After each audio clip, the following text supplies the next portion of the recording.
चलिए एक बार मैं उसका रुख कर लेती हूँ।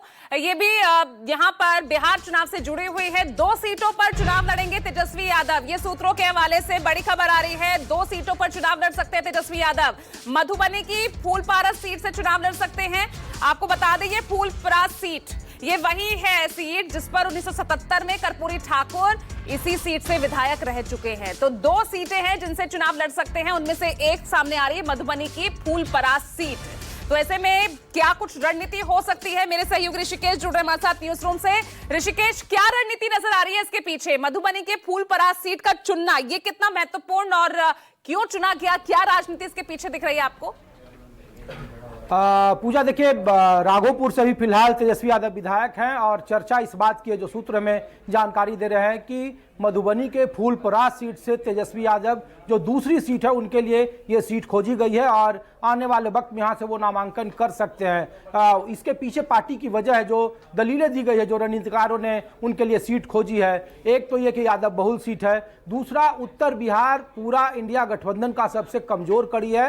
मिथिलांचल और सीमांचल में तकरीबन 50 सीटों में से तकरीबन 60 से 70% सीटें एनडीए गठबंधन के पास है। वहाँ दरभंगा में महज 1 सीटें जीती थी पिछली बार, मधुबनी में महज 2 सीटें इंडिया गठबंधन के पास थी। और ये वो इलाका है जहाँ पे यादव और मुस्लिम का जो खासा तादाद है वो काफ़ी मजबूत इक्वेशन है। लिहाजा उत्तर भारत में, उत्तर बिहार में अपनी स्थिति को मजबूत करने के लिए अगर तेजस्वी यादव उत्तर बिहार की सीट मधुबनी के फूलपरास से लड़ते हैं तो उसके आसपास की सीटों पर एक प्रभाव पड़ेगा, गोलबंदी होगी और उधर एक माहौल बनाने की कोशिश होगी। इसीलिए तेजस्वी यादव के लिए राघोपुर के अलावा दूसरी सीट चुनी गई है।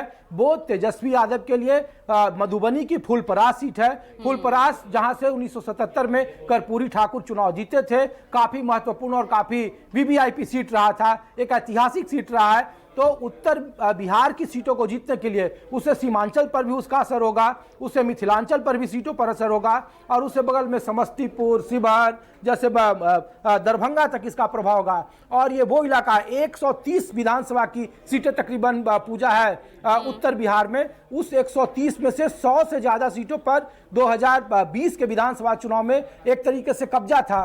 125 सीटें एनडीए गठबंधन को आई थी 2020 में, जिसमें 25 सीटें ही मध्य दक्षिण बिहार से आई थी, जिसमें औरंगाबाद, शाहाबाद, सासाराम, बक्सर, भभुआ, जहानाबाद, पटना, औरंगाबाद, ये तमाम इलाकों में बिल्कुल स्वीप कर गया था। इंडिया गठबंधन ने बहुत सा भारी मतों से जीत हासिल की थी और एक बड़ा अंतर रहा था एनडीए और इंडिया गठबंधन के बीच में। लेकिन उत्तर बिहार से ही इंडिया गठबंधन के मुकाबले एनडीए ने बढ़त मारी थी और 125 सीटों का आंकड़ा पहुंच पाई थी। इस बार उसी तिलिस्म को रोकने के लिए आरजेडी ने पहले अपने प्रदेश अध्यक्ष की नियुक्ति की, मंगनी लाल मंडल को अति पिछड़ा का बनाया। रेणु कुशवाहा खगड़िया से पूर्व सांसद रही थी जेडीयू को, तो कुशवाहा समीकरण को इंटैक्ट करने की कोशिश की जा रही है।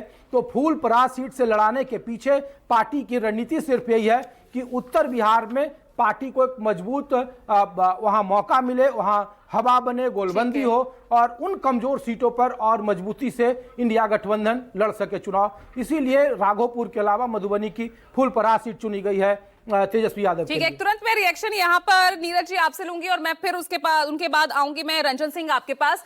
तुरंत रिएक्शन दीजिए भाई, यहाँ पर कुंदने दिख रही है तलवार की धार। क्या था, नीतीश जी के विकास का रथ राघोपुर पहुंच चुका है। राघोपुर के लोगों में अब नया उत्साह है और उन्हें मालूम पड़ चला है कि एनडीए की सरकार ही, नीतीश सरकार ही उनका विकास करती है। लालू परिवार सिर्फ उन्हें ठगते रहा, इसलिए तेजस्वी यादव जी एक सेफ पैसेज कहीं ढूंढ रहे हैं।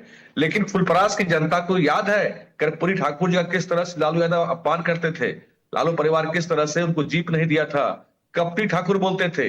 ये फुलपरास की जनता के रग रग में बसा हुआ है। इस बार उनको दांतों चने चबा देना होता है, ये उनकी चुनाव में हालत हो जाने वाली है और बिहार की जनता बहुत बेहतरीन उन्हें सबक सिखाने वाली है कि दोबारा वो राजनीति में पनप नहीं पाएंगे, क्योंकि बिहार जंगल राज 2 की बातों को सोच करके भी बिहार एक सिहर उठता है, जंगल राज की याद होती तो 2020 का वो मैंडेट नहीं मिलता ना आरजेडी को।